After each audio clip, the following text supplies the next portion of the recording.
Hello and welcome to Chandigarh civil services. जो आज का हमारा टॉपिक है, इट इज ऑफ 1980। 1980 का जो आपका प्रीलिम्स का क्वेश्चन पेपर है, we would be taking the polity questions from that paper. Let's start. Who introduced the civil services in India? ये फेवरेट क्वेश्चन है कि सिविल सर्विसेज जिसकी हम सब तैयारी कर रहे हैं या आप लोग तैयारी कर रहे हैं, वो किसने इंट्रोड्यूस किया था? That is Lord Cornwallis, who has introduced the civil services in India. Then is question number second.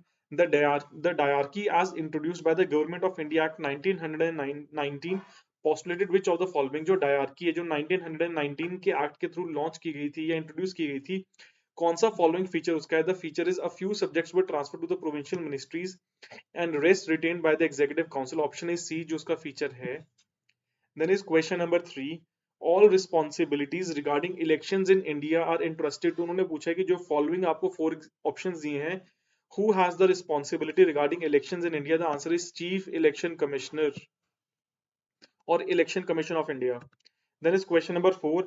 In which case a joint sitting of the Lok Sabha and Rajya Sabha is convened by the president? Option में उन्होंने आपको बता दिया है कि joint sitting कौन convene करता है? प्रेसिडेंट। जब जॉइंट सिटिंग कन्वीन हो जाएगी तो उसको चेयर कौन करता है? That is the speaker. तो ऐसा कौन सा केस है या फॉलोइंग ऑप्शन में से कौन सा ऑप्शन सेटिस्फाई करता है जॉइंट सिटिंग के लिए? That is option C. उसमें बोला गया कि अगर एक हाउस से बिल पास हो जाता है और दूसरे हाउस को बिल भेज दिया जाता है, पर दूसरा हाउस उस बिल को रिजेक्ट कर देता है, then there is an option for joint sitting. Then is question number 5.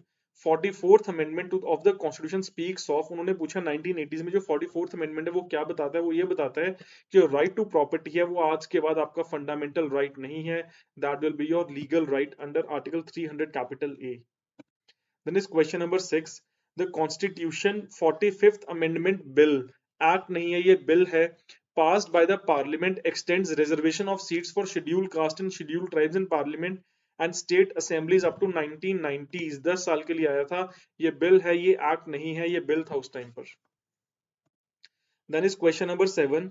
Council of Ministers of the Union of India is responsible to, उन्होंने पूछा जो Council of Ministers हैं, जो 15 जिसका हमारे पास क्राइटेरिया कि not more than 15% of the strength of Lok Sabha, वो किसको रिस्पॉन्सिबल है? They are responsible to parliament because council of ministers comes themselves from the parliament itself. Then is question number 8. A candidate to become a member of Lok Sabha should not be less than, उन्होंने as पूछा, minimum criteria पूछा कि minimum age कितनी होनी चाहिए? Not less than 25। Maximum का कोई criteria ही नहीं है to be a Lok Sabha member. अगर क्वेश्चन राज्यसभा के लिए होता तो आंसर इज 30 इयर्स, प्रेसिडेंट के लिए होता तो 35 इयर्स, एंड पंचायत के लिए होता then it would have been 21 years. Then is question number 9. The word secular denotes, word secular क्या का मतलब, मीनिंग क्या है? ये लास्ट ईयर भी सेम क्वेश्चन आया था। It means freedom of religion and worship to all citizens. ये आपका फंडामेंटल राइट है, प्रियम्बल में मेंशन है। Secularism is a very important topic. Question number 10. What is the maximum period during which parliament may not meet? ऐसा कौन सा period है maximum कि इस पीरियड से ज्यादा पार्लियामेंट रिसेस पे या हॉलीडे पे नहीं जा सकता? It is 6 months. मतलब 6 months is the maximum duration between two session जो पार्लियामेंट में हो सकता है। अगर 6 मंथ से ज्यादा ड्यूरेशन हुआ तो हमें न्यू पार्लियामेंट लेकर आनी पड़ेगी, पुरानी पार्लियामेंट को हमें डिसॉल्व करना पड़ेगा। Then is question number 11. Parliament consist of, parliament में का इंटेग्रल पार्ट क्या क्या है? क्या वो prime minister and other ministers हैं? Yes. President, prime minister and other ministers? Yes. पर अगर हमें ब्रॉड दिया हुआ है कि president, Rajya Sabha and Lok Sabha? Yes. Lok Sabha, Rajya Sabha and president are integral part, permanent part of the parliament of India. Then is question number 12. Rajya Sabha can delay the money bill passed by Lok Sabha for a period not exceeding 14 days. हमने last class में भी discuss किया था कि 14 days is the maximum time जिसके बाद Rajya Sabha money bill को, specially money bill को डिले नहीं कर सकता। मनी बिल के रिगार्डिंग राज्यसभा के पास लिमिटेड पावर्स हैं। Question number 13. The term fourth estate refers to, democracy में हमें पता है 3 एस्टेट्स कौन से हैं? Legislature, executive and judiciary. Fourth estate आपका है प्रेस, फ्रीडम ऑफ प्रेस या free press is your fourth estate या फोर्थ पिलर ऑफ डेमोक्रेसी।